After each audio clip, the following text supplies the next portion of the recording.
How's it going, everyone? My name is Kase, and today you join Alex and I both here in sunny California. We actually had to escape Colorado to get the riding weather that we've been looking for, but now we're here. We've got some cool motorcycles, and it includes this brand new Ducati Multistrada V4. And the question that we want to ask today is, how much tech is too much tech?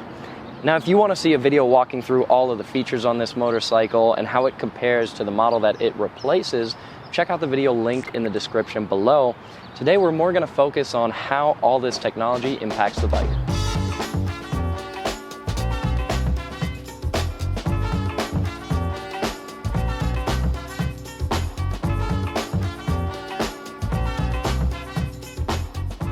Now, there is a lot of technology on this new Multistrada V4, and to be honest, I'm kind of an old school rider, so if anyone is going to be suspicious of some of the tech on this bike, it'll probably be me. But even a person like myself can appreciate a lot of the things that you get in terms of features with all of this technology, including this proximity key. Now, there's no buttons on this, no lock or unlock, obviously.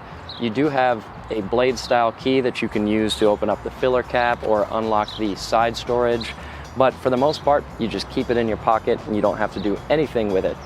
Interestingly enough, you have to turn the ignition to the left to flip on the bike, and then powers up your 5-inch TFT display. This is one piece of technology that I actually do like, because the screen looks great even with a lot of bright sunlight on it.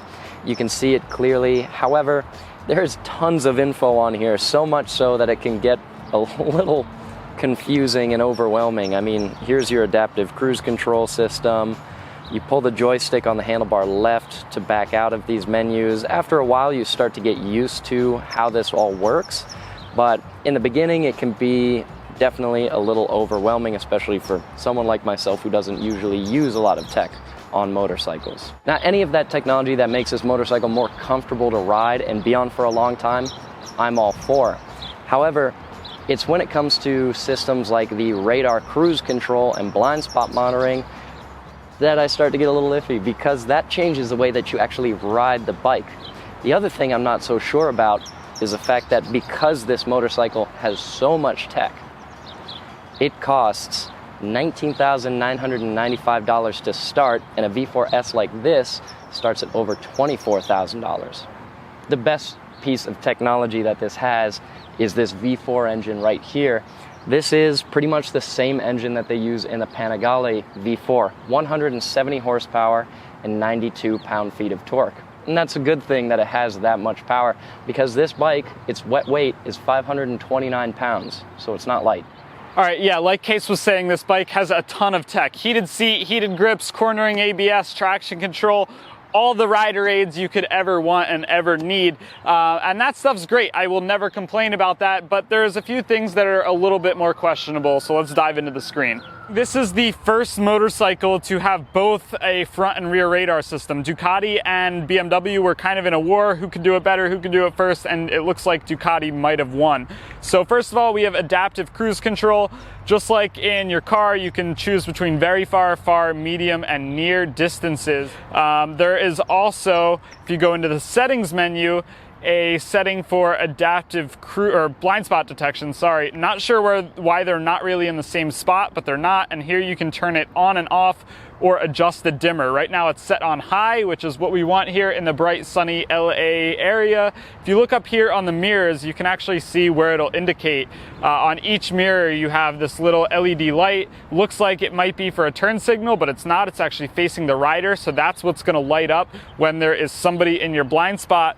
I think this is really cool stuff. You know, these are visual cues, at least the blind spot detection. It's not gonna move you out of the way for anything. It's just gonna let you know that there's something there, and another warning can never hurt, can never be a bad thing. So I think it's a really cool feature. The adaptive cruise control, I'm a little bit on the fence about. You know, if you're riding a motorcycle, I think you should be fully paying attention and fully riding the bike. Now, the last thing I'm curious about is the Ducati Skyhook suspension. So this has a load leveling suspension. You can choose between rider, rider with baggage, rider and a passenger, rider with a passenger and baggage, or auto leveling.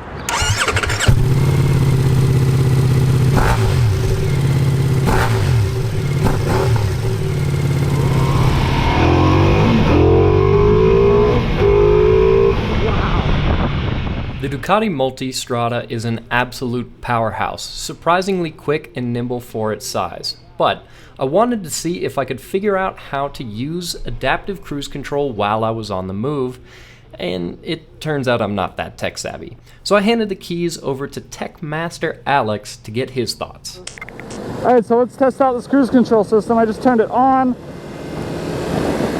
I set it. Now I'm hitting up, plus. I'm set to 42. I'm set to 54 right now, and it's keeping me at a steady 40 because of the car in front of me. That's pretty cool. No hands, and it's just slowing me down a little bit. So Kase is officially my grandpa. And wow, yeah, you downshift and it keeps working for you. Kase is officially my grandpa because I just figured it out about 10 seconds after pulling out of the parking lot where we switched bikes. So I don't know what he was talking about. Works great for me. How do I feel about it? I don't know. I probably haven't used it enough still. All right, cruise control still on. I am going to set it now at 26 miles an hour. I'm hitting the plus, so it's now set at 33. Yeah, and I just feel like I was paying too close attention to what's on the screen and what the bike computer was doing, and not what was in front of me. So not super stoked, at least in traffic on adaptive cruise. Maybe on an open highway. Oh, there we go. Kase is there in my blind spot, and I have that little yellow thing. That's pretty cool. If I speed up a little bit, it goes away. So I guess, yes, it does detect motorcycles as well as cars. See, there's another one on my left side. All right, it's working great. So I would say, as far as the blind spot monitoring goes, it's cool to have. I would never rely on that. I'm still gonna do a head check. I'm still gonna look in my mirror. But that little light right there is just one more warning that it may not be safe to merge lanes. All in all, both Alex and I are super impressed with this Multistrada. Sure, I wasn't able to figure out the tech on this, but to be fair, I actually moved here from the 1930s fairly recently, so yeah, just trying to figure out all of this technology, all these different buttons, all these different menus on this screen while you're riding is a little overwhelming. But if you sit with this bike and you flip through those menus and figure out how it works before you get out on the road, then it's actually more intuitive than you might think. Anyways, that's all for this video. Be sure to go back to tflbike.com for more news, views, and real-world reviews, and we'll see you in the next one.